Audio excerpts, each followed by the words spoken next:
Pai, soberano, graças ao Senhor pelo dia de hoje, graças ao Senhor pela vida de todos aqui, meu Pai. Graças ao Senhor por tudo, meu Pai. Que o Senhor possa abençoar nessa aula que teremos agora, que o Senhor possa estar usando o Guilherme, que ele possa passar a sua palavra, meu Pai. Que possamos aprender mais sobre o livro de Provérbios e que o Senhor possa abençoar cada um aqui. Cuida do resto dessa noite, dos que ainda vão entrar, meu Pai. Que o Senhor possa cuidando de tudo, meu Pai. Por favor. Em nome de Jesus. Amém. Pensamentos que se passam na mente de vocês. Qual que é a primeira coisa que você pega para ver assim que você abre os seus olhos? Quais são as primeiras decisões que você toma? Qual roupa que você decide colocar hoje? Como que você cumprimenta as primeiras pessoas com qual você convive? Vá visualizando a sua manhã passar, vá vivendo o seu dia, vá vivendo a sua tarde, chega a sua noite, até chegar a hora de dormir. Quando você acordar desse dia, você vai viver o mesmo dia. Olha que coisa boa, 2 feriados, um em seguida do outro. Mas dessa vez, você vai levar um amigo com você para todo canto que você for.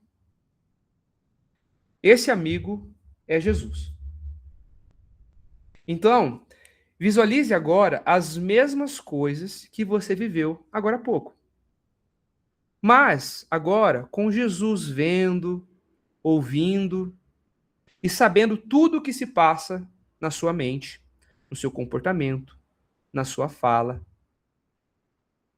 Acorde e comece o dia. Jesus está dentro do seu quarto, está do seu lado. Ele está vendo as suas primeiras decisões do dia. Ele vê você escolhendo a roupa do dia todo. Ele vê, na verdade, todo o seu guarda-roupa. Ele vê a forma como você trata as pessoas antes de continuar o dia. Ele vê as mensagens que você está mandando, os vídeos que você vê, as músicas que você ouve. Ele sai com as pessoas que você saiu. Ele te acompanha o dia todo. Vá visualizando tudo de novo, igualzinho, mas agora com Jesus ao seu lado. E chega à noite, você vai deitar para dormir novamente. Agora tenta sentir como é que foi passar o dia com Jesus. Qual parte nesse dia com Jesus foi a mais fácil?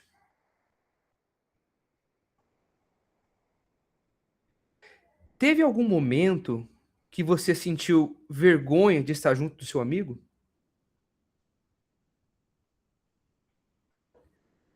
Para a gente ir finalizando, agora vá se distanciando dessa visualização. Lembra onde você está sentado.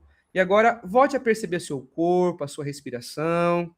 E vá abrindo seus olhos, respire fundo. E vamos voltar aqui para a aula agora. Como é que foi essa experiência para vocês? Vocês conseguiram visualizar o dia de vocês com Jesus?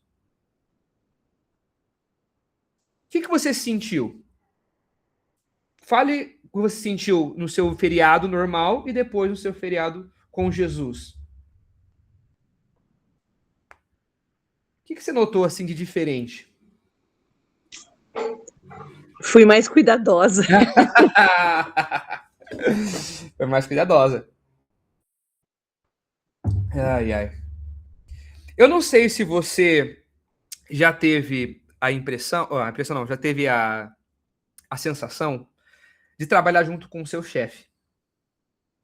Às vezes, quando eu trabalhava eu trabalhava na Nestlé, eu tinha que rodar alguns mercados e às vezes minha chefe aparecia sem avisar. E a gente tinha que estar com o trabalho nos trinques, né? Porque ela via tudo. E quando ela chegava, me dava um baita de um nervoso. Eu ficava, ai meu Deus. Eu pensava até no que eu já tinha feito já. Ai, será que eu fiz certo? Será que tá bonito? Será que tá arrumado? É. E eu penso que a gente fica com essa mesma sensação quando a gente pensa nisso, com Jesus ao nosso lado. Será que eu vou lá onde eu ia? Será que eu faço o que eu ia fazer? Eu quero que você fique lembrando disso, tá? De como seria passar um dia inteiro com Jesus. Do seu lado, fazendo tudo o que você está fazendo, junto com você, indo para os lugares que você vai.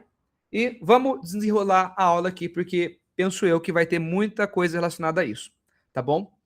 Então, grave bem essa sensação, todos os sentimentos, e vamos dar sequência. Nós estamos em Provérbios 13, tá? Então, ele é basicamente um capítulo sobre uma construção de vida. Porque ele não fala, assim como a maioria dos capítulos que nós estamos trabalhando, ele não fala apenas de momentos específicos, mas de escolhas que nós fazemos no nosso dia a dia, das coisas que nós ouvimos ou ignoramos, do jeito que falamos, se falamos de forma áspida ou de forma prudente, da forma que nós trabalhamos, se trabalhamos de maneira preguiçosa ou de maneira diligente, da forma que vivemos de desejo ou escolhemos trabalhar, né, para isso acontecer, escolhas das boas companhias, o andar com qualquer pessoa. Então, o capítulo gira em torno disso. E, ao meu ver, a ideia do capítulo é que a sabedoria, e essa ideia está sendo repetida bastante, mas a sabedoria é algo que se pratica diariamente. Tá? Você não vai acordar um dia, oh, hoje eu tô sábio, olha que legal, que beleza, que maravilha. Ou, nossa, como eu tô tolo hoje. Não. Você vai ser cada vez mais sábio à medida que você vai sendo sábio durante os seus dias. Então, é uma construção, certo? E o nosso futuro é moldado a partir das nossas escolhas, sejam elas sábias ou tolas. Então, vamos ler Provérbios, capítulo 13. Alguém pode ler só o versículo 1 enquanto eu pego da Bíblia que eu esqueci? Eu estou ouvindo vocês, pode ler alguém, por favor. O que ele falou que eu não entendi? Ele disse para alguém ler o versículo 1.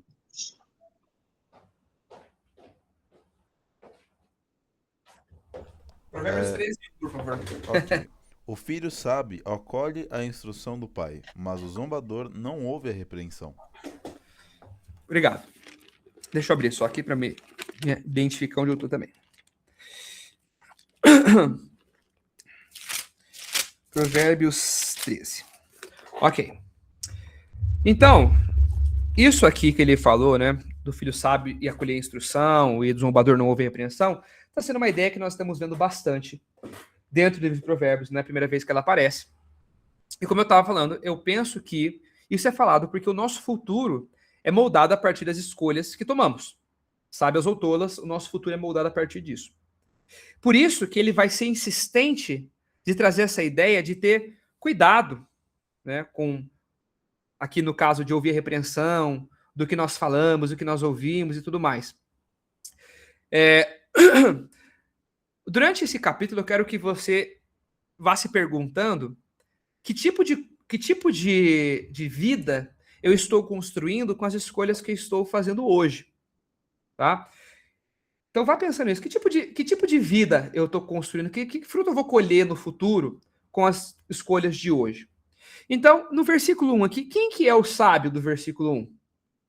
Que ele vai dizer pra gente? O que ouve a instrução do pai. Perfeito. Então, o sábio é o mais velho? Não. É o mais inteligente? Também não. É o mais bonito? Não. Não é. O sábio é aquele que aceita bem a correção, que acolhe a correção. E talvez a gente tenha a tendência de pensar que o sábio é aquele que tem um vasto conhecimento das escrituras.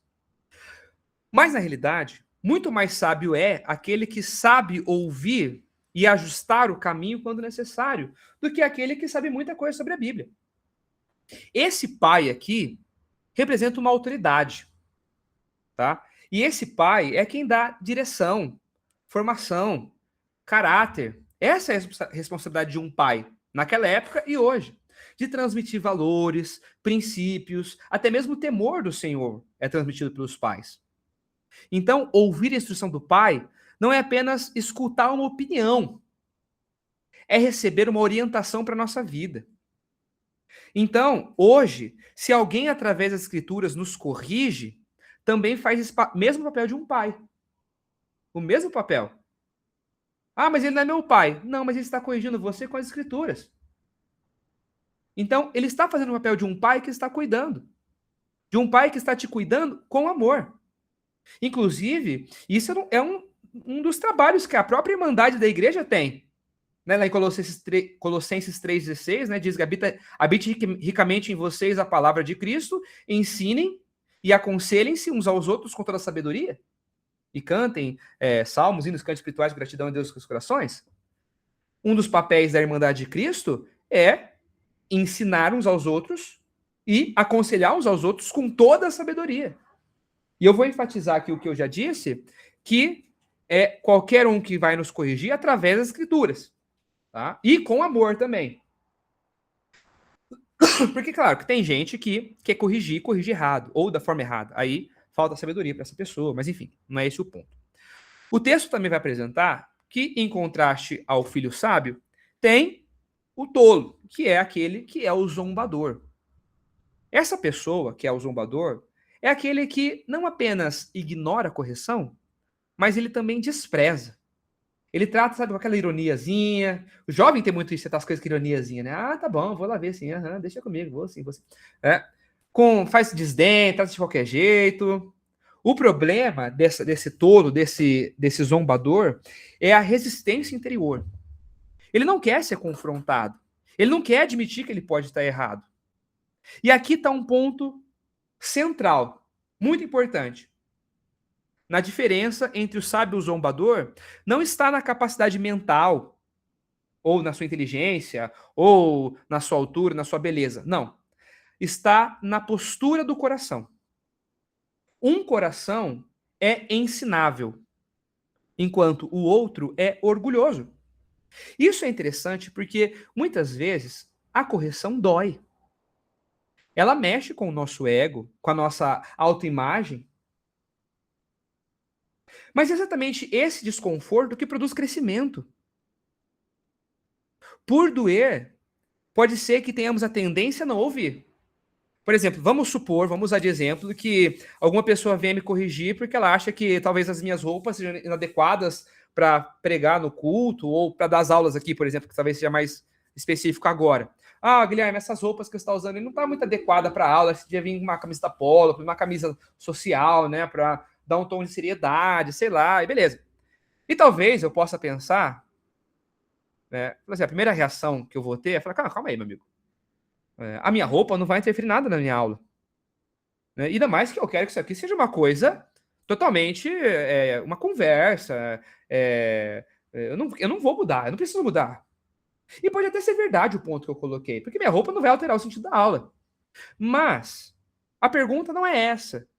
A pergunta que nós temos que fazer é: essa pessoa está tentando cuidar do ambiente? Ela está prezando pelo bem desse grupo? Porque se uma pessoa percebeu que talvez as minhas roupas sejam desleixadas, talvez outras pessoas também tenham percebido isso. Então, por amor e sabedoria, não valeria a pena eu considerar essa correção? E claro, talvez isso aqui não é uma questão doutrinária, mas é questão de cuidado. E aceitar esse tipo de ajuste, mesmo quando é pequeno, pode ser relacionado à maturidade, não à fraqueza. Por amor àquela pessoa e pela forma sábia que estamos tentando ter, talvez eu pudesse apenas aceitar bem a repreensão dela. Será que vai mudar muito eu colocar uma roupinha melhor e agradecer ao irmão pelo aviso? Eu não sei se eu estou viajando muito nesse meu exemplo aqui, e talvez você possa discordar, fique à vontade, mas eu penso que quem rejeita a repreensão se fecha para a transformação. Dificilmente essa pessoa vai conseguir ser transformada. Agora, quem aceita a repreensão, seja ela qual for, pode ser que você nem concorde muitas vezes, mas aceita bem a repreensão e leva em consideração o que foi falado, você amadurece melhor. E, consequentemente, se torna mais sábio. A grande pergunta que esse versículo nos faz não é se somos inteligentes, mas se somos ensináveis. Porque, na prática, o futuro de uma pessoa vai ser moldado pela maneira como ela reage à disciplina.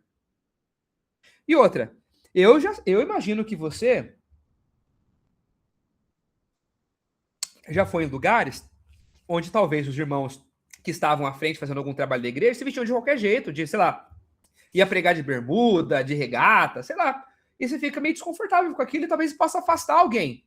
Então por que eu não vou pôr uma roupinha um pouco melhor, né? Igual, teve um caso uma vez que um irmão foi com umas frases, uma camiseta com umas frases escritas em inglês e não sabia o que significava. Então você já imagina o que estava escrito na camiseta, né? Não eram eram palavras de baixo calão, se é que você me entende. Então você vê, tipo, tem que se haver um cuidado. Tem que ter uma... Isso às vezes pode afastar alguém, né? Pode estar... Alguém talvez veja aqui no grupo, não, aquele grupo é muito largado, não quero vir não. Talvez seja culpa minha que não prestei atenção nisso antes. Enfim. Mas, de qualquer forma, quem aprende com a correção, cresce com sabedoria. Agora, quem zomba dela, quem fica, não, esse negócio aí, pá, é besteira que você está falando, você está inventando moda e tudo mais. Sabe o que acontece? Muitas vezes a gente acaba repetindo os mesmos erros. Fica num ciclo de erro, atrás de erro, atrás de erro. Agora, voltando ao início da aula. Quando Jesus estava lá com você, durante o seu dia, eu penso que no final do dia, Jesus ia falar assim, ô Guilherme, vem aqui, senta aqui, vamos conversar um pouquinho. Isso aqui você foi bem aqui, né? Começou o dia orando, legal, gostei disso, bacana. Mas depois você começou a falar umas coisas ali que, pô, né? Aqui se deu uma errada, talvez melhorar aqui, tudo mais. Daria aquele feedbackzão bom pra gente, pra mim, né? E eu fiquei pensando nessa questão de Jesus estar comigo. E olha só que interessante. Eu penso que se ele estivesse comigo todos os dias, eu seria um cristão muito melhor. Eu seria muito mais sério, eu seria muito mais responsável, eu seria muito mais grato, eu oraria mais, talvez louvaria mais, adoraria mais. Mas, calma aí. Quem que Jesus é lá no Evangelho de Mateus? Ele não é Emmanuel? Ele não é o Deus conosco? Ele não falou no final dos evangelhos, e eu estarei convosco até a consumação dos séculos? Ele não está nos corrigindo, nos dando esse feedback através da escritura todos os dias? Inclusive já mostrando que as nossas ações ruins, para onde elas vão nos levar, as consequências delas. Ele já não fez tudo isso? Então por que eu ainda continuo agindo como se Jesus estivesse distante do meu dia a dia? Ou como se eu conseguisse esconder algo dele, né? Igual Adão fez lá. Vamos esconder porque ele não vai me ver. Ai. Eu não quero mais... Às vezes eu me identifico muito com o tolo aqui de Provérbios. E se você quiser compartilhar, fique à vontade, mas pode só pensar. Mas o que você acha que Jesus ia te corrigir hoje? Falar assim, pô, Rafaelzão, isso aí não tá legal o que você tá fazendo. Ô, Lela, olha, essa atitude sua aí não tá bacana. Ô, Mary, olha, isso aí não tá bacana, não. O que você acha de fazer desse jeito, assim, assado e tudo mais? Se você tiver vontade, responda, mas não precisa. Mas pense, qual que seria essa correção que Jesus está te orientando hoje? E mais, no porquê para você é difícil aceitar essa correção? Eu fiquei pensando nisso hoje. E eu fiquei pensando, eu acho que eu sou o tolo dessa história aqui. Porque Jesus está me corrigindo tantas vezes, de tantas formas diferentes, e eu prefiro ignorar às vezes. Fala, Mary.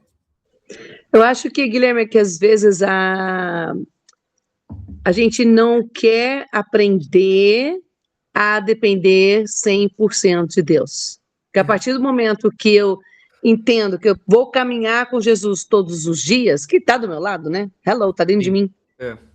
Então, eu estou caminhando com ele todos os dias. Tudo que eu faço está do lado. E é difícil. O ser humanozinho do cão que a gente tem dentro de nós, é um assassinato por dia para manter esse ser humano antigo lá embaixo. Porque é muito difícil, rapaz. Você cair em si e falar assim, não é possível que eu fiz isso de novo. E é porque nós somos seres humanos, a gente realmente falha. Sim, e eu concordo plenamente, mas eu pensei nisso também, Mary, mas eu fiquei pensando assim tanto que se Jesus estivesse do meu lado, se eu visse Jesus aqui do meu lado, eu não faria o que eu faço às vezes. E eu fiquei, mas Jesus está do meu lado. E eu sei que ele está, porque eu tenho fé nisso. Eu fiquei, ou seja, resultado, eu sou tolo e não quero ouvir a repreensão. Me identifiquei nisso. Eu escrevi aí no chat que isso lembra bem um livro chamado Em Meus Passos, O que Faria Jesus, de Charles Sheldon. Ele escreveu em 1890. Uhum. E é um livro absurdamente atual, apesar de ter mais de 100 anos já esse livro. Muito interessante, vale a pena ler, porque realmente faz a gente mudar essa... Parece que dá um clique na cabeça, que você precisa aprender que Cristo está do seu lado constantemente. Sim. Vamos continuar a nossa leitura aqui, gente? Vamos ler alguém pode ler o 2 ao 6, por favor?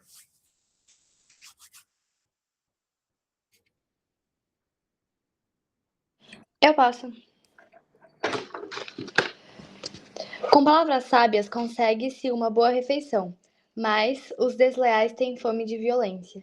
Quem controla a língua terá vida longa, quem fala demais acaba se arruinando. O preguiçoso muito quer e nada alcança, mas o que trabalha com dedicação, os que trabalham com dedicação prosperam. O justo odeia mentiras, o perverso causa vergonha e desonra. A justiça guarda o caminho do íntegro, mas a perversidade desencaminha o pecador. Ok, obrigado. Obrigado, Melissa. Então, olha só, ele falou agora há pouco no versículo 1 de aceitar bem a correção, e agora vai mudando um pouco o texto, mostrando como a sabedoria pode aparecer de forma prática, especialmente na fala, no trabalho e no caráter. O versículo 2 justamente fala que o homem comerá do fruto da sua boca. E o homem desfruta. Desculpa. Do fruto da sua boca, o homem desfruta coisas boas. Mas o de desejos perversos é mais o que os infiéis desejam. Nossa! Vou ler de novo, que eu me engasguei total aqui. Do fruto de sua boca, o homem desfruta coisas boas, mas o que os infiéis desejam é violência. Então, do fruto da sua boca. Fruto é resultado, é consequência. Tem pessoas que entram em um lugar e pelo que ela fala, pelas coisas que elas falam, elas trazem leveza para o ambiente. Outras trazem uma tensão terrível. Pela forma que a gente fala, é possível mudar o ambiente inteiro. O texto está dizendo que aquilo que sai da nossa boca, de alguma forma, volta para a gente. Quem fala com sabedoria, quem fala com verdade, quem fala com bondade, colhe relações saudáveis, desfruta coisas boas. Mas quem usa palavras como arma, acaba colhendo própria violência. Toda palavra está plantando alguma coisa. E o versículo 3 vai aprofundar isso, dizendo que quem guarda a sua boca, guarda a sua vida. Guarda a sua alma. Mas quem fala demais acaba se arruinando. O que você acha que é guardar a sua boca? Será que é ficar quieto e não falar nunca mais? O que você acha que é guardar a sua boca? Os faladorzinhos talvez vão saber bem o que é isso, né? Os palestrinhas aí. Cuidar com o que fala, eu acho assim, né? Ok. Cuidado com o que fala. Sim, tem relação. Alguém mais? Quer dar um power pitch? Qual que é a pergunta, Gui? O que você acha que é guardar a sua boca, que ele fala no versículo 3?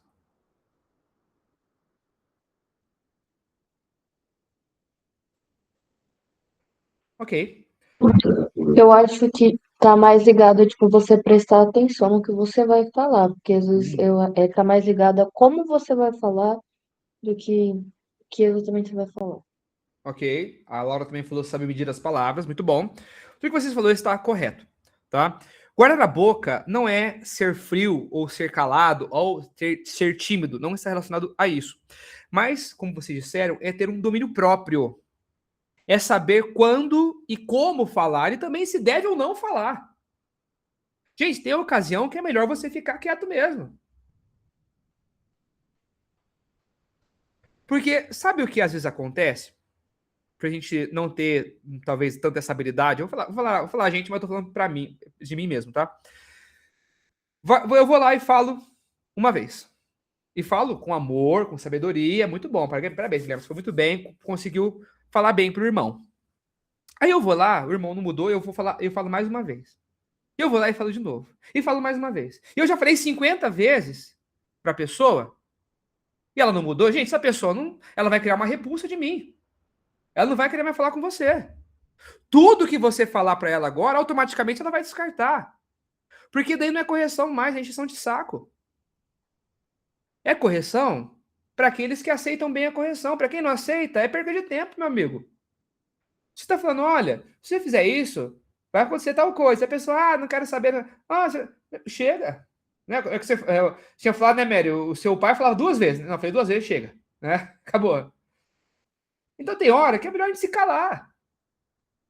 Olha, uma coisa que eu tendo a fazer com algumas pessoas, quando eu aprendi isso também errando bastante, falo uma vez, falo 2 vezes, na terceira eu não falo mais. Assim, lembra aquele assunto que a gente conversou? Se você precisar de ajuda, eu estou à disposição para ajudar. Fala comigo, tá? Mas eu não vou mais tocar nesse assunto com você, pode ficar tranquilo. Mas o dia que você quiser conversar sobre isso, estou à disposição. Pode me procurar qualquer hora, qualquer dia, me liga, manda mensagem, me chama para sair. Que a gente fala, é nóis, beleza, um beijo, um abraço, tchau. Fala, Laurinha. É muito interessante isso que você está falando, porque isso é um ponto que eu, hoje em dia, acabo exortando algumas pessoas de uma forma mais carinhosa. E eu já percebi que algumas pessoas se incomodaram. E exatamente, eu falo 2 vezes, às vezes eu falo uma vez, e aí quando a pessoa dá abertura, aí eu começo a falar mais. Sim. Aí eu falo textos e textos, e explico, porque você já percebe na reação da pessoa, e são pouquíssimas, posso contar nos dedos, que se abriram e quiseram ouvir, porque... E isso eu falo não pessoas que estão no mundo, pessoas que estão na igreja. Sim. E eu presenciei isso no acampamento inúmeras vezes, assim. Então, é muito interessante isso que você falou, porque se encaixa exatamente como está hoje, né? Que eu estou vivendo. Sim. E às vezes, Laura, compensa muito mais mesmo se a pessoa, a gente falou uma vez, 2 vezes, a pessoa não ouviu, simplesmente fala, olha, às vezes fala, não vou tocar mais assunto com você. Mas o dia que você quiser conversar sobre isso, o dia que você precisar de ajuda, que você perceber que você precisa mudar, que você quer mudar, a gente conversa, na boa. Tranquilamente a gente conversa, coloca os pingos nos is, eu falo que tem que falar, você fala também o seu lado, a gente conversa, a gente olha nas escrituras para ver o que a Bíblia fala sobre isso, e pronto, a gente resolve, ponto final. Porque se a gente fica nessa encheção de saco com a pessoa, olha, você tem que ir no culto todo domingo, olha, você tem que chegar na hora, olha, você tem que participar. Meu amigo, a pessoa não vai ser efetivo o que você está falando. Lá vem o chatão de novo falar alguma coisa. Lá vem o santo, a perfeição em pessoa aí falando. Não adianta. Vai acabar deixando uma relação extremamente sensível. Extremamente sensível. Tudo que falar a partir dali vai ser... lá, começou. Não posso fazer nada que já começa a me encher o saco. Vai ser assim. E não é assim que acontece? Fala, Laura. Desculpa, gente. Ela vai eu falar de novo. Uma coisa que minha mãe falou ontem, que estava conversando, eu e a do Daniel, e que a gente ficou pensando, a gente falou, nossa, isso faz muito sentido. Não é chegar na pessoa e já falar. É perguntar para ela mesma refletir e responder. Então, você falou, do horário, de chegar atrasado, por exemplo, na igreja. O que está acontecendo? Está acontecendo alguma coisa? Por que você está chegando atrasado? E não chegando, né? Nossa, você tá chegando atrasado na igreja, tem que chegar no horário. Não é assim, tem que ter comprometimento. Porque a pessoa mais se afasta. Então, isso é uma dica que a gente ontem conversando, a gente falou, isso é um bom ponto e já começar a colocar na prática. Quem fazia muito isso de perguntar era Jesus, né? Jesus mesmo usava perguntas para confrontar os seus acusadores. Fala, Mary. Ou você pode ser cara de pau que nem o Wagner, que quando ele tá... Ele é muito cara de pau, o meu marido. Aí uma pessoa chegou uma vez, na época que estava coordenando coisas de cânticos, etc., e fala assim, eu nunca sou colocado para dirigir, eu queria tanto estar lá, ou para orar. Aí eu falei, então, é só chegar no horário. Aí a gente coloca. Então, aí também, né, cabe para quem você está falando. Às vezes é uma pessoa muito próxima, que você tem essa abertura e beleza, né, claro. Agora, você não vai falar para pessoa que você nunca trocou a palavra, vai falar assim com ele, vai espantar a pessoa para sempre. Então, tá vendo como é importante a gente, como é que era o termo que ele usa? Guardar a nossa boquinha? Olha como é importante isso, né? Então, quem fala sem filtro expõe você, no caso, expõe eu, a riscos. Não é o que fazemos contra nós que vai nos destruir. Não é uma conspiração. Desculpa, eu falei. É o que nós fazemos contra nós que nos destrói. Não é uma conspiração do diabo, tá armando para mim. Não. É que a gente, às vezes, arma a própria cilada nossa. Às vezes, nós que criamos ambientes ruins, nós criamos relacionamentos instáveis com as pessoas, porque não sabemos falar. Não sabemos nos comunicar, não sabemos dizer o que a pessoa tem que fazer, não tem que fazer, cuidar dela, não sabemos cuidar, não sabemos amar ela direito. Nós, às vezes, achamos que nós estamos sendo uma coisa boa e para a pessoa está sendo uma pedra de tropeço você, meu amigo. Então, guarda a nossa boquinha. E o versículo 4, ele vai trazer uma outra área prática, que é o trabalho. Que é, na verdade, o desejo e o trabalho. Ele diz que o preguiçoso deseja e nada consegue. Mas os desejos dos diligentes são amplamente satisfeitos. A Mary deu um bom exemplo aí de, eu nunca sou colocado lá para fazer alguma coisa. Mas você está trabalhando para fazer isso também? Ao meu ver, púlpito não é lugar de dar oportunidade. Né? Você vai dar oportunidade? Dá perto de uma reunião mais seleta, no grupo de casa que tem aí. Vou dar oportunidade. Vamos treinando primeiro então? Você quer fazer alguma coisa? Vamos treinar? Vamos trabalhar para isso acontecer? Eu quero fazer a mensagem. Vamos colocar ele para dar oportunidade. Não. Isso aí, vai que ele fala, né? É cuidado com a igreja. Vamos treinar antes, vamos aqui na reunião com jovens, vamos no grupo de casa, vamos fazer um estudo aqui, eu e você, eu te ajudo e tudo mais, e beleza. Porque hoje, na nossa realidade atual, a gente vive uma geração que deseja muito e faz pouco. Deseja muito, muito, muito, muito, quer alcançar, abraçar o mundo, mas faz muito pouco. Ou quando os faz, às vezes faz errado também. O preguiçoso não é aquele que não tem desejo ou que não sonha. Na verdade, ele sonha demais. O problema é que o desejo não vira disciplina. Parece que o desejo sozinho produz até uma frustração. A diligência, que é aquela insistência, aquela dedicação, essa sim produz o resultado. Deus não vai abençoar apenas suas intenções. Mas eu estou tão bem intencionado nisso. Legal, bacana, mas e aí? O que você faz para isso acontecer, então? Ele vai honrar a perseverança, a responsabilidade, o esforço fiel que você está tendo. Fala, Mary.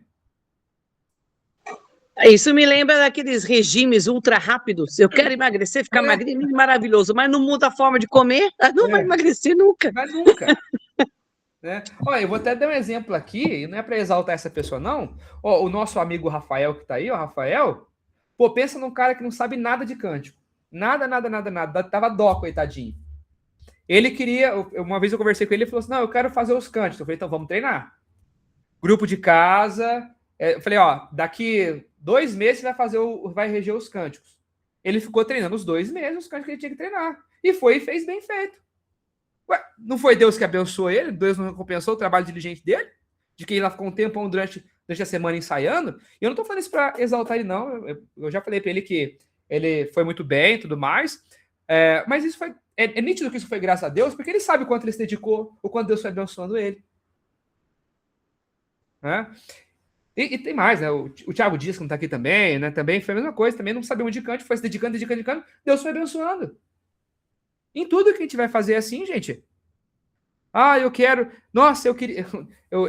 Olha, uma coisa que uma vez falaram para mim, e eu tive que mudar um pouco a forma que eu penso, porque eu ficava assim, essa liderança aqui, não sei o que, não dá, tá ponto fraco aqui, aquilo lá. E deu uma moça que eu estava conversando uma vez, perguntou para mim assim, e você deseja ser presbítero? Ou diácono, ou evangelista? Daí eu falei, presbítero não sei. Eu falei, então não reclama. Porque você não vai... Daí é só reclamação.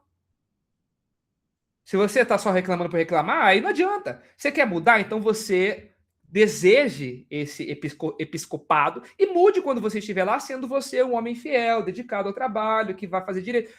E ela tem razão. Não é só ficar... a liderança não faz nada. E o que você faz para ajudar? Você reclama? Reclamar para reclamar não adianta nada. Vai ser só mais uma reclamação dentre muitas. Tá? Enfim, não adianta a gente só querer, não adianta a gente só sonhar. Sabe o que você faz? Traça um planejamento, ora para Deus te abençoar, insiste no serviço, porque o Senhor vai te recompensar. Eu estava falando com um irmão domingo, que eu falei assim, ó, pode ser que você tenha seus problemas, suas dificuldades, e você pode ser que você tenha a sua também, dificuldade familiar, no seu casamento, com seus filhos, com seus pais, sei lá o que for, mas sabe o que você faz? Continua firme no Senhor, firme no seu trabalho, firme no seu ministério, continua tendo fé, que Deus vai abençoar você, meu amigo. Deus vai cuidar de você. Ou ele não cuida? Ele cuida. Ou se cuida. Jesus não é lá no Evangelho de Lucas o restaurador? Então ele pode restaurar o seu casamento, ele pode restaurar a sua família, a sua união com seus filhos, ele tem poder para isso. Então, sabe o que a gente tem que se fazer? Se manter diligente no nosso trabalho, nessa batalha, né? Judas fala isso, né? Judas vai falar sobre a batalha diligente na fé. E o versículo 5 vai tratar sobre o caráter do justo que odeia a mentira e o ímpio traz vergonha e desgraça. Então ele não fala que o justo apenas evita a mentira. O justo odeia a mentira. É uma convicção profunda que esse cara tem. A verdade não é um valor, é um princípio que ele tem. Agora, o ímpio vive de uma forma que acaba colhendo vergonha. Ele acha que está sendo vantajoso e pode ser por um tempo, mas a mentira cobra um preço alto. Nós já falamos bastante sobre o preço da mentira aqui, como ela precisa de outras mentiras para se sustentar, então não vou entrar tanto nisso de novo. Mas a mentira é muito cara. É muito caro de manter uma mentira boa. E o versículo 6 vai fechar a ideia dizendo que a retidão protege o homem íntegro, mas a impiedade derruba o pecador. A justiça protege porque ela é alinhada com as coisas de Deus. A maldade, por si só, ela só produz queda. E se você não está participando sábado, as aulas de Apocalipse falam justamente sobre isso. Como a maldade contra a maldade causou um colapso no reino romano, que era o mais poderoso. Era tanta maldade que ele mesmo se colapsou com a maldade que ele tinha. A maldade traz esse resultado, colapso. Então, a nossa vida, ela é construída nessas decisões do dia a dia. Nas palavras que nós escolhemos falar, no esforço que decidimos manter, no caráter que escolhemos preservar. Esse trecho aqui está mostrando para a gente que tudo produz consequências. Palavras vão gerar um fruto, disciplina vai gerar um resultado, a mentira vai gerar vergonha, a retidão gera proteção. A ideia é que aquilo que cultivamos hoje, seja na boca, no trabalho, no coração, inevitavelmente moldará o nosso futuro. Isso vale para você que é cristão, vale para quem é ateu, vale para quem é da adventista, para quem... Isso vale para todo mundo. Tenha fé ou não tenha fé, vale para todo mundo. Inevitavelmente, as nossas atitudes hoje vão moldar o nosso futuro. Ah, mas eu sou bem velhinho já. Mas eles têm um futuro, né, Mary? Quer dizer, desculpa. Todos nós temos um futuro ainda. Ah, mas eu sou novo. Esse tem um baita futuro ainda. E a gente vai falar de futuro daqui a pouco. Ele vai entrar num futuro que é para as outras gerações que você deixa um legado também. Enfim. Nossa, nosso tempo tá acabando já. Eu tô nem na metade. Alguém lê do 7 ao 10, por favor? Se você quiser falar alguma coisa antes, tá? Fica à vontade, não sei. Posso ler? Lê, então.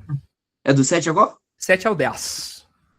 Alguns fingem que são ricos e nada têm. Outros fingem que são pobres e têm grande riqueza. As riquezas de um homem servem de resgate para a sua vida, mas o pobre nem sequer ouve a ameaça. A luz dos justos brilha radiante, mas a lâmpada dos ímpios será apagada. Orgulho só gera discussões, mas a sabedoria está com os que tomam conselho. O dinheiro ganho com desonestidade diminuirá, mas quem aos poucos ajunta, o aumentará. A esperança que se retarda... Tá bom, tá o 10 só. Tá, desculpa. Perdão. Obrigado. Só até o 10. Dá 7 ao 10. Então, olha só. O versículo 7, onde nós estávamos aí, algo muito comum nos dias de hoje. A tendência de querer construir uma imagem Isso não está falando apenas de dinheiro, tá? Mas de percepção, identidade. Existe uma riqueza performática, quase que podemos dizer. Aquela que depende do olhar dos outros para existir. É uma necessidade de aparecer, de ser bem-sucedido, de ser estável, de ser forte, de ser influente. E hoje, nós, nessa meio de redes sociais, é o que nós mais vemos é isso. Né? Aquela foto daquela família feliz, coisa boa, mas uma família desestruturada. Né? Aquela pessoal viajando, mais endividado. E assim, é assim que a rede social, principalmente hoje, é assim. Dificilmente o Instagram, o Facebook, TikTok, qualquer outra rede social vende uma realidade das pessoas. Ninguém vai postar lá, nossa, gente, briguei com meu marido hoje, ou coisa boa. Olha aqui a gente brigando, coisa, olha aqui, vai brigar comigo. Não, ninguém vai fazer isso. Na maioria das vezes, é uma fachada que tem ali, onde esconde problemas emocionais, vazio, crises, inseguranças. O alerta é que a aparência, ela não é sinônimo de substância. Você pode ter uma aparência muito boa, mas você pode ser vazio. Isso é muito duro. Tem até aquele ditado que diz, né, que nem tudo que reluz é ouro. Talvez você já tenha escutado esse ditado. Existem pessoas que vivem com uma simplicidade, e talvez até sejam subestimadas socialmente, mas possuem coisas que não dá para comprar. Paz, caráter, integridade, uma comunhão com Deus. Essa é a grande riqueza invisível. Será que nós estamos sendo nós mesmos? Porque Deus não vai avaliar a nossa vitrine, como a gente está se vendendo, mas ele avalia a nossa essência de quem nós somos de verdade. Naquele dia que nós passamos com Jesus, às vezes você está na sua casa, está triste, está sofrendo com alguma coisa, mas quando você sai, você tenta pôr aquela máscara feliz. Você está vendendo uma coisa que talvez você não esteja. Né? Tudo bem que isso às vezes faz parte do nosso convívio social com as pessoas, né? Mas a gente às vezes faz isso sem nem perceber. Eu não quero que a pessoa descubra o que eu faço, porque ela vai pensar menos de mim. Mas Jesus estava do seu lado vendo o que você estava fazendo, o que você estava sentindo, o que você estava pensando, o que você estava desejando, o que você estava vestindo. E olha, o versículo 8, ele vai entrar complementando essa ideia, porque no versículo 7 nós vemos que a riqueza pode ser ilusória. E no 8, que mesmo quando ela é real, ela é limitada. Porque ele fala assim, as riquezas de um homem servem de resgate para a sua vida, mas o pobre nunca recebe ameaças. Então, as riquezas servem como resgate da vida do homem. Ou seja, dinheiro pode livrar de certos perigos, pode abrir portas, pode pagar suas dívidas, te dar uma paz, pode resolver alguns problemas. Isso é um reconhecimento realista, que o dinheiro tem sim a sua utilidade, e é bom, mas o texto fala que o pobre não houve ameaça. Isso significa que quem não possui grandes bens também não carrega alguns tipos de risco. Né? O risco pode se tornar, o rico pode se tornar alvo de extorsão, pode se tornar alvo de inveja, pode se tornar um alvo de pressão, ele pode ter um medo quase que imensurável assim, de perder os seus bens. Então, a riqueza, ela talvez promete uma segurança que pode até gerar uma ansiedade. E olha como isso é aprofundado no versículo anterior, né? Que ele fala assim, não apenas não apenas a aparência pode enganar, como até a riqueza de verdade não é proteção absoluta também. Ela resolve circunstâncias, mas ela não garante que você vai ter paz. Ela não impede crises. Ela não compra uma estabilidade espiritual com Deus. Ela não condiz que seu casamento vai ser bom, ou que sua família vai estar totalmente feliz. O dinheiro dá seguranças, mas ele também é limitado. Fala, Mary. Eu conheci um casal absurdamente rico na minha vida e que viviam absurdamente simples. Sim. E quando eles vieram, eles sustentaram o Max Lucado, quando o Max Lucado foi missionário no Rio de Janeiro. E em 81 eles vieram para o Brasil, não tinha carros bons, né? Meu pai tinha aquela Rural velha, e quando eles viram o carro do meu pai, ele ficou chocado, ele falou assim, seu Davi, isso não é carro para um ser humano que vai trabalhar com a igreja. Ele foi lá e comprou uma Belina, zerinho, meu pai falou, o senhor agora vai ficar com um carro decente, porque ninguém merece andar dentro de uma Rural. Ai, mas ele era uma pessoa muito simples, e absurdamente rico. Ele vivia com 10% do que ele ganhava milhões. E o resto ele dava tudo para as pessoas, para sustentar pessoas. E ao contrário disso, o Wagner recentemente foi trabalhar, que ele é, né, policial militar, foi trabalhar num bico, numa família também extremamente rica, mas sem Deus. Um inferno, ele falou. Ele nunca viu. Eles têm tudo e não tem nada. É. Olha os contrastes, né? Sim. Perfeito. Então, você tem dinheiro? Bacana, é bom que você tenha dinheiro mesmo, é legal que você tenha dinheiro para ter as coisas da sua família, que você consiga sustentar talvez um trabalho missionário que seja, ou beleza, isso é bom, mas tenha cuidado para não colocar sua confiança no dinheiro. Porque o dinheiro não garante que você terá muitas coisas que Deus garante que você tem nele. Fala, Tequinho.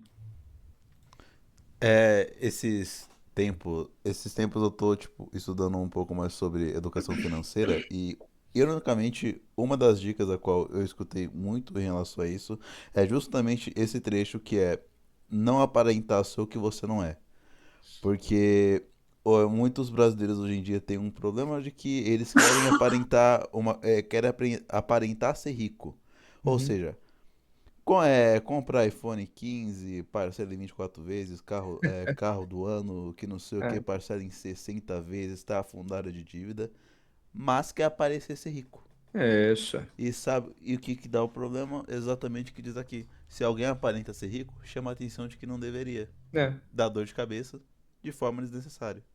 É. Já pensou, Teco? Vamos supor que a gente vai lá e compra, nem sei qual que é o iPhone de agora, 18, 17, sei lá. Compra o iPhone do ano lá. Você parcela em 20 vezes. Vai pagar lá 20 parcelas de R$ 1.000, né? O preço tá o iPhone, tá quase desse jeito. Aí o que acontece? Você tá com o iPhone zero, top de linha, passa um piazinho de bicicleta, leva embora. E aí? Vai ter que continuar pagando o celular roubado. Olha como se atraiu um problema. E assim por diante, né? N problemas que o dinheiro pode trazer se você não usa com sabedoria. Tá? Se você não usa com sabedoria. Você tem muito dinheiro? Amém, meu irmão. Que Deus continue te prosperando.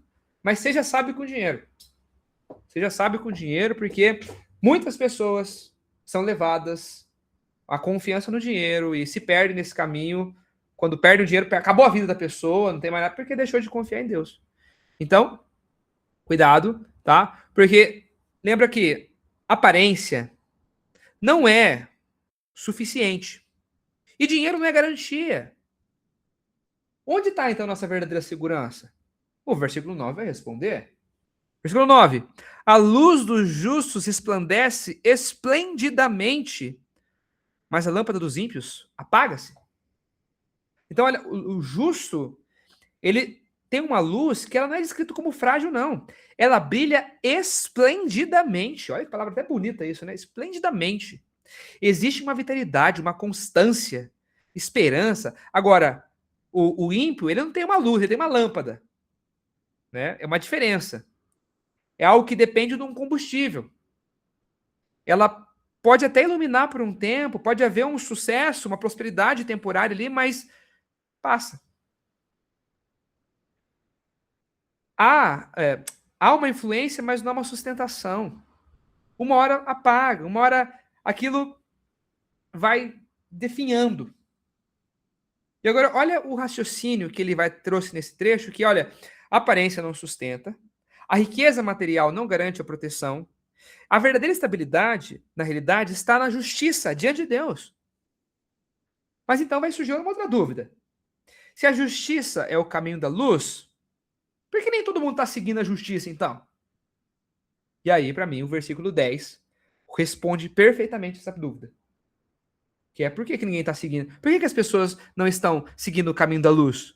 Olha o versículo 10.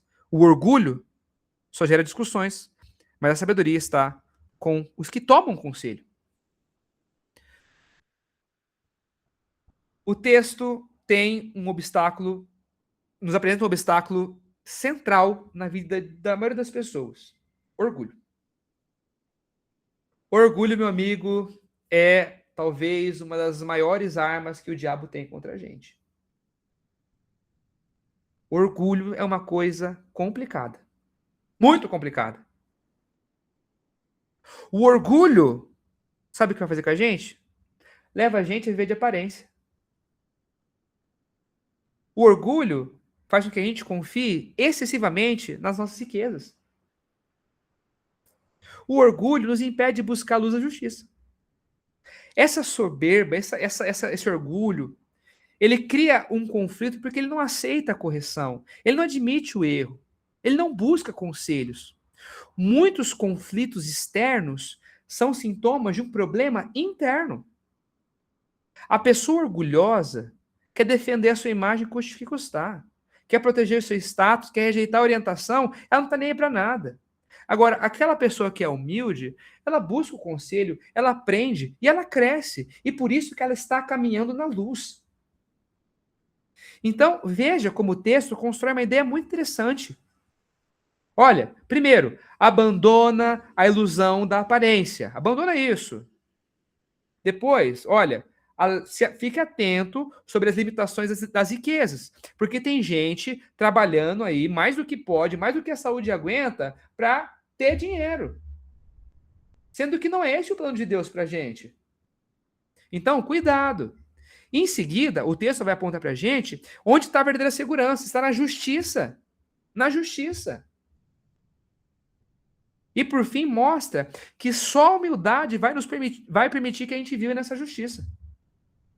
A verdadeira riqueza não é o que nós apresentamos para outras pessoas, nem o que nós possuímos, mas o tipo de pessoa que somos diante de Deus. E isso só se constrói com humildade, com um caráter, com um alinhamento com Ele. A imagem que você tenta mostrar no domingo, quando você vai no culto, não vai se sustentar por muito tempo se você não for a mesma pessoa no seu dia a dia. Não vai sustentar. Uma hora a verdade vai mostrar quem você é. Isso te conforta ou te assusta? A verdadeira segurança não está no que mostramos, nem no que nós possuímos, mas em um coração humilde que vive em integridade diante de Deus. Essa é a verdadeira segurança. É aí que nós devemos estar.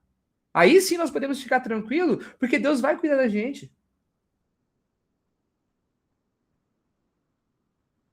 É o jovem rico, né? Uma boa lembrança. Vamos ler. Vou ler tentar ler do 11 e 14 e finalizar esse trecho, que daí depois a gente continua na próxima aula. Alguém pode ler do 11 ao 14, por favor? Enquanto eu pego uma aguinha, eu tô ouvindo vocês, tá? Mas eu vou pegar uma água.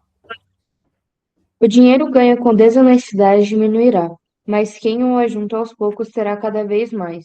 A esperança que se retarda deixa o coração doente, mas o anseio satisfeito é árvore da vida. Quem zomba da instrução pagará por ela, mas aquele que respeita o mandamento será recompensado. O ensino dos sábios é fonte de vida e afasta o homem das armadilhas da morte. Obrigado. Olha só, o versículo 10 falou agora pra gente que o orgulho gera contenda e que a sabedoria está com os que se aconselham, os que buscam conselhos. O versículo 11 vai avançar na aplicação prática dessa humildade. Que ele vai dizer assim, que o dinheiro ganho com desonestidade diminuirá, mas quem ajunta aos poucos terá cada vez mais. Aqui tem um contraste entre duas formas de adquirir riqueza. A rápida, e é construída com esforço. A rápida e a que é construída com esforço. Tá? A riqueza que é obtida facilmente, ela carrega uma ideia de algo que é instável, sem uma base muito sólida. Ela aparece com uma saída rápida para conseguir algo grandioso, né, que é o dinheiro, mas ela não possui uma estrutura para se manter firme. Não é à toa que você vê gente aí, por exemplo, vamos colocar hoje um método rápido de dinheiro que o pessoal está usando, que é esse negócio de apostar, de tigrinho, não sei o quê. É um método rápido isso aí? Pode ser. Mas, meu amigo, isso aí não é nada seguro. Nada seguro. Ah, mas eu ganhei dinheiro. Ok, legal, você ganhou dinheiro, mas provavelmente você vai perder. Tá? Vai perder. Agora, essa riqueza que é acumulada pouco a pouco, com trabalho e constância, ela tende a crescer. E esse princípio não está somente no dinheiro, ao meu ver. Tá? Mas se aplica ao caráter, à maturidade, aos nossos relacionamentos. Tudo que é construído com pressa, sem um processo bom, saudável, tende a ser frágil.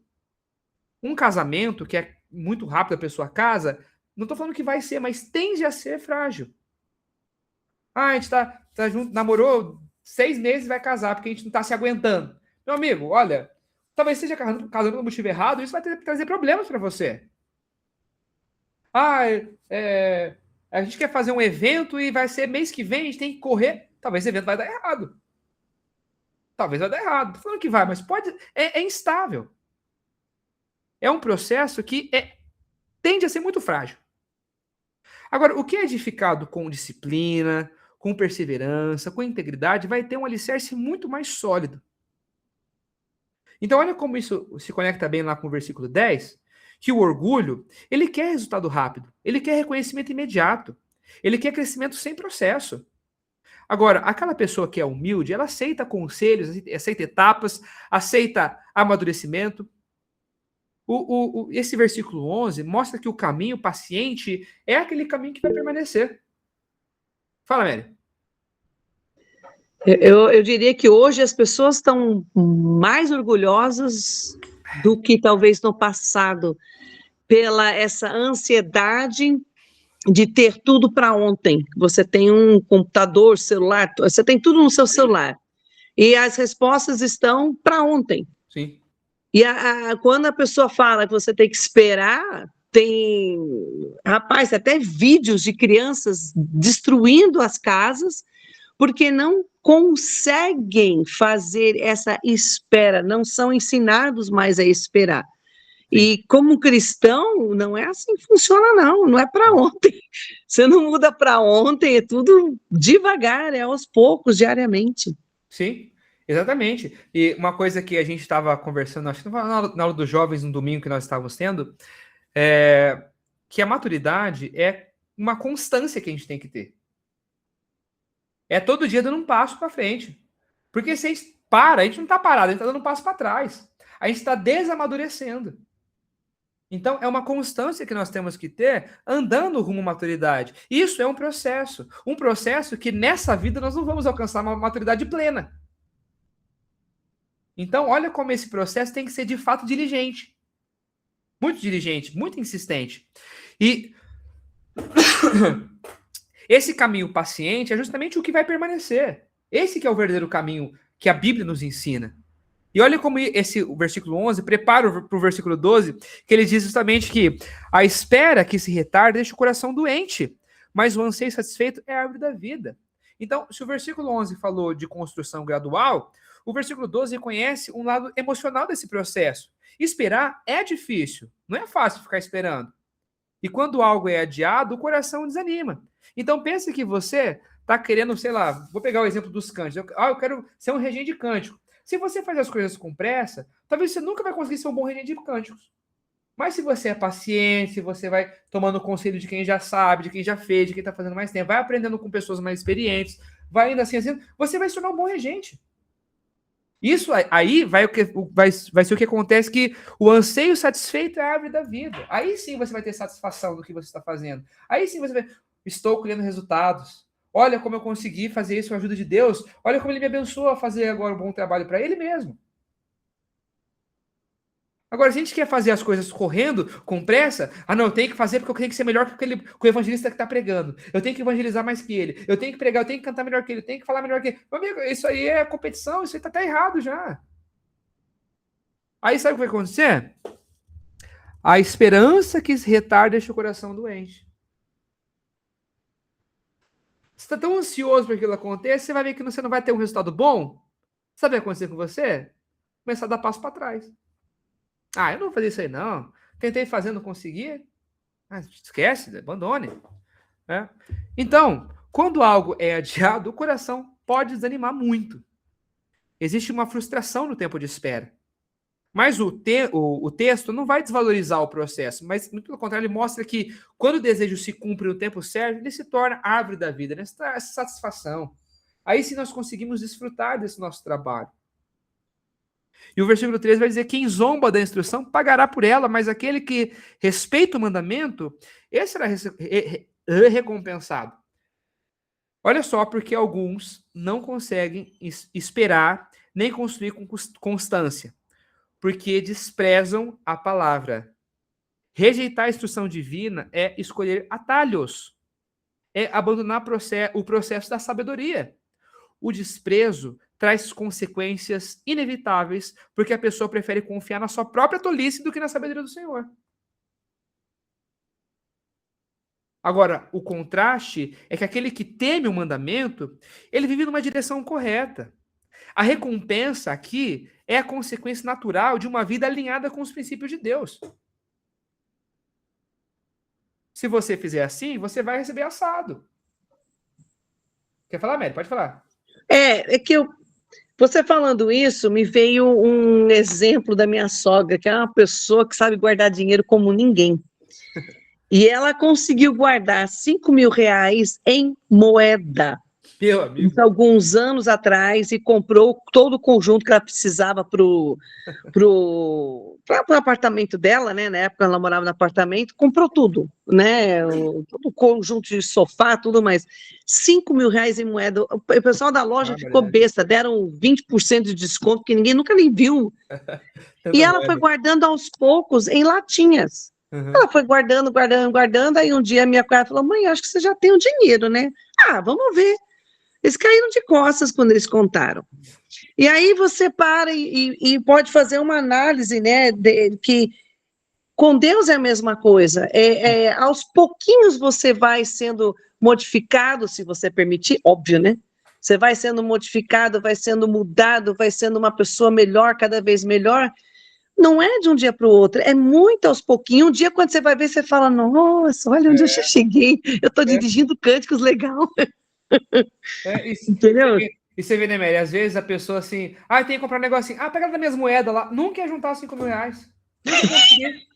Pega da minha moedinha, pode pegar, tem um monte de moedinha lá. Nunca, a pessoa tem que ter disciplina para conseguir fazer isso mesmo, né? É o tempo que se espera. Exatamente. Disciplina dos dois lados, né? Dos dois lados. Ih, minha câmera fechou do nada. Aí.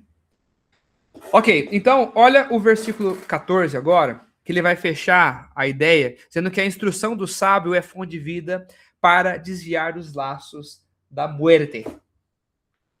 Então, olha só, no 13, ele disse que quem despreza o mandamento, quem zomba a instrução, pagará por ela. Né? Vai ser levado para a ruína.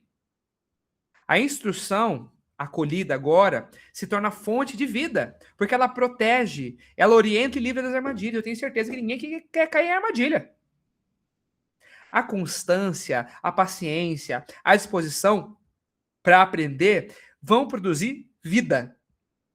Agora, pressa, desespero, desprezo pela instrução vão produzir em você uma perca.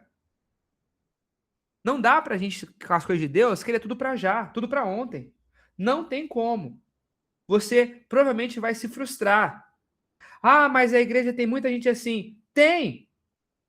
Mas sabe o que acontece? Essas pessoas que estão participando da igreja, elas estão se esforçando para mudar também. Todos nós estamos nesse mesmo esforço. Então vai ter pessoas que vão ser, talvez, hipócritas, vão ter pessoas que são falsas, vão ter pessoas que mentem, que fazem não sei o que. Tá bom, mas nós já fomos um dia assim também e nós estamos mudando gradativamente, nos amadurecendo. Sabe o que você pode fazer, como agora uma pessoa que está junto com todos nós aqui aprendendo a ser sábio?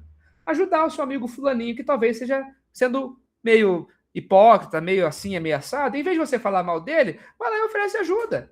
Eu tô vendo que você está fazendo assim, será que eu posso te ajudar? Será que você quer ver como é que eu estou fazendo para você fazer junto? Você já pensou em talvez fazer os cânticos, fazer uma mensagem? Talvez eu possa te ajudar. Eu tenho uma experiência nisso, experiência assim, assado. Eu quero te ensinar, você topa? Sim, não. Beleza, obrigado, vamos nessa junto, então. Não é muito melhor ficar só reclamando e falando que a igreja tá cheia de gente assim, assim, assado? A gente sabe que tá, e tá mesmo, você tem razão. Mas talvez não seja uma coisa muito sábia de se fazer, você só reclamar. Igual eu falei agora há pouco do exemplo que eu dei. A liderança é assim, assim. Tá, mas você tá fazendo o que para resolver? Você deseja ser um bom líder? Sim, não, então não reclama. Né? Todos nós estamos na mesma batalha. Será que a gente aguenta 9h30 ou vocês querem parar já? Vamos parar. Vamos parar, porque o combinado não sai caro, né? Então, vamos... alguém marca depois para não esquecer? Versículo 15. 15, né? Parou, né? 14, né? Leu e ia começar o 15. Depois alguém lembra na próxima aula, segunda-feira, tá? Pra gente. Vamos encerrar então, porque já deu nosso tempo. Opa, fechei a câmera sem querer. E vamos, então, orar para nossa noite. Antes de finalizar, alguém quer falar mais alguma coisa? Não? Vocês não estão com pressa de falar também.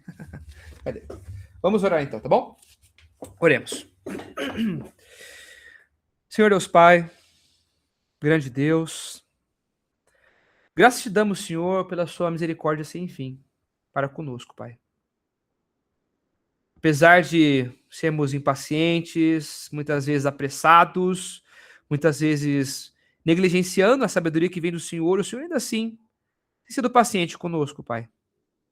Nos abençoe a estarmos confiando plenamente no Senhor, entendendo esses processos de amadurecimento que precisamos ter e confiando que o Senhor vai recompensar o nosso esforço.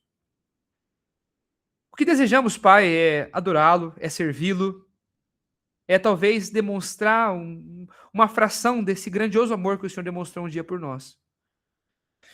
Nos abençoe, Pai, porque somos falhos e no nosso dia a dia muitas vezes esquecemos que o Senhor está conosco. Esquecemos que o Senhor está ao nosso lado, olhando tudo, vendo tudo e nos deixamos ser abalados pelo nosso orgulho, pelo nosso desejo, pela nossa cobiça e esquecemos o Senhor, negligenciamos o amor que deveríamos ter pelo Senhor. Nos perdoe, Pai. Mas que o Senhor enche o nosso coração de esperança, porque a cada dia nós temos uma nova oportunidade de fazer diferente. A cada dia podemos caminhar rumo à maturidade, rumo à sabedoria, rumo à justiça que te agrada. Então, Pai, nos abençoe a estarmos juntos e que possamos ouvir bem os conselhos que o Senhor nos dá através das Escrituras, que os irmãos nos dão com a sabedoria, com o amor que eles têm, e que possamos, Pai, estar caminhando em união, rumo a ser um corpo que te agrada, Pai. A ter essa comunhão com o Senhor, a verdadeira comunhão que o Senhor deseja. Que o Senhor cuide de nós, Pai, e que nos abençoe a estarmos atentos e com o coração pronto para receber toda a correção. Que o Senhor cuide de nós essa noite, essa semana, e que nos ajude, Pai, a lembrar que onde quer que a gente esteja, o Senhor está conosco, ao nosso lado, nos cuidando, nos amando e nos auxiliando para que possamos sempre trilhar nos seus caminhos de justiça. Em nosso Filho Jesus, que pedimos e agradecemos por tudo. Amém. Pessoal,